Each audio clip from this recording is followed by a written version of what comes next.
ఈ రోజు నా జీవితంలో శాశ్వతంగా గుర్తుంటుంది. ఒకే రోజు 4,408 కోట్ల రూపాయలు పేదవాళ్ళకి ఇచ్చిన ప్రభుత్వం తెలుగుదేశం ప్రభుత్వం. దీన్ని లెక్కేసుకుంటే సంవత్సరానికి 33,100 కోట్ల రూపాయలు పేదవాళ్ళకు ఒక్క పింఛన్లోనే ఇస్తున్నాం. పింఛన్ కార్యక్రమంలో 33,100 కోట్ల రూపాయలు మీకు ఇవ్వబోతున్నాం.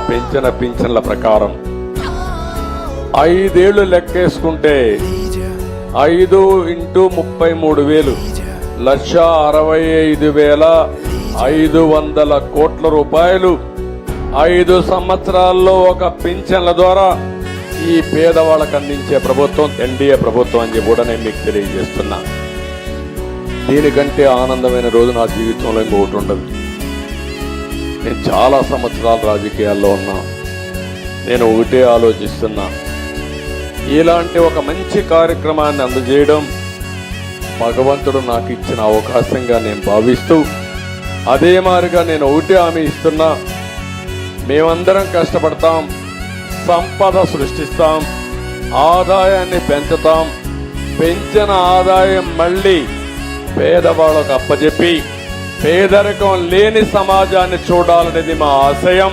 భగవంతుడు ఎంత శక్తి ఇస్తే అంత శక్తి ఉపయోగిస్తామని చెప్పి నేను మీకు తెలియజేస్తున్నా.